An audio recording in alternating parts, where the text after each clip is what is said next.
of a maximum of a couple of years of such a life. So the woman did not want to work. She met men in clubs, looking for wealthier ones. Once a foreign car stopped at her house. A man got out of the car. Nina was stunned. In front of her stood a tall, handsome man with a bouquet and a bottle of wine. Beside herself with happiness, she could not even remember when she met him, but the man was gorgeous, not like the local village. Nina felt that she hit the big jackpot.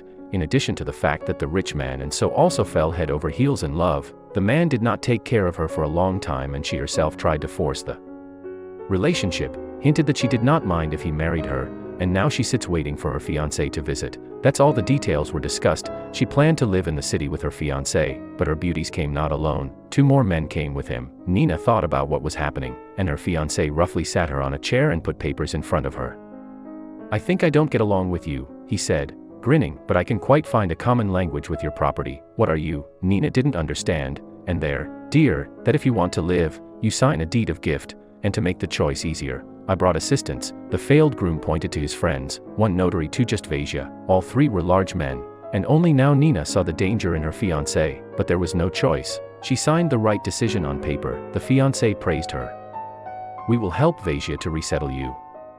He grabbed the woman by the hand and pulled her to the exit. "Wait, but what about the things where I?" Nina cried. "A big world, you will find a place for yourself," Vasia said. "I write the woman in the trunk of the car." They took Nina far from the village and threw it in the forest. No money, no documents. She doesn't know where she is. For several days she wandered through the forest and through the villages until she came to an old, dilapidated 2-story house on the outskirts of some city. This house turned out to be divided, and homeless people came there. Almost a community with there. The rules were formed. The authorities did not do anything with the emergency house.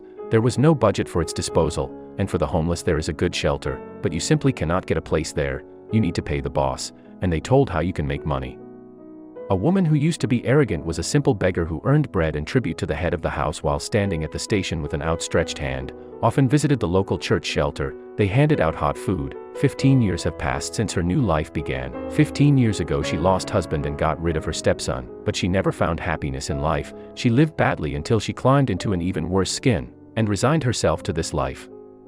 Once she went to the church for the usual bowl of hot soup, without raising her eyes, handed it to her plate. She was poured. "Sir, eat it. This is delicious soup," the guy said. The woman's heart shook. She walked away without turning around. Behind her back I heard the distributor repeat to everyone the same phrase, "Eat this delicious soup." The woman turned around and looked up at the young priest. She was dumbfounded. Recognized her stepson as a priest. He looked very much like the deceased Alexei. Nina's hands were shaking. She almost dropped the bowl, walked aside, slowly ate soup that seemed to her like water, and looked at the young man. When everyone dispersed and the priest was heading to church, the woman approached him and took his sleeve uncertainly. The young man turned around and looked at the woman, seeing an empty bowl in her hands, said with regret, "Sorry, but the soup was over." Nina sobbed and indistinctly mumbled something, and her lips either freed herself to say something, then she froze with her mouth open. "Wait." The priest smiled. "I'll take out the worms for you." "No." Finally the woman clearly said, "Child is not needed," and pressed the fabrics of his robes. The young priest looked at her in bewilderment that he didn't know this woman, why she called him that way. He didn't understand. "I'm Nina." "Nina? Your dad's ex-wife." Nina was silent. She was ashamed to talk about what she did and remember past, but the young man looked at her with a blank look. Then the woman continued, 15 years ago I left you near the church."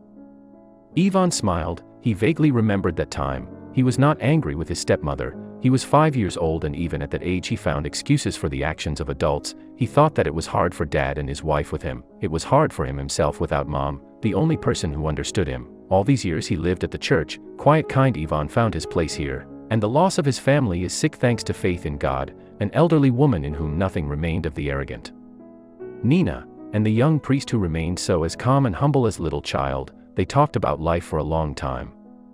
Nina, as if in confession, told him about all her sins and repented. "Forgive me, if you can." All this time she squeezed the priest's hand and cried. Forgiveness of sins is the prerogative of one God. Offense is one of the sins. She ties the reasoning of anger and vindictiveness into one knot. "So let's leave this as in the past." Ivan replied and hugged his stepmother. Later they went together to the cemetery to his parents, and in the evening they visited their home, which was empty, once again.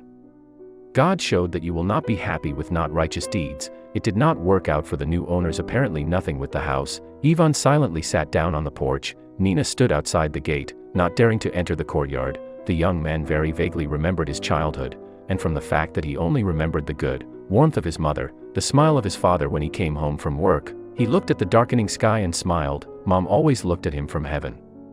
She was his angel. A bird fluttered from a nearby tree and flew up, and a bright star flashed in the sky. Ivan got up and saw in the sedentary garden a maiden figure. He was 20. It's time for a priest to find a wife. Perhaps this star will bring happiness to the guy. Thanks for attention.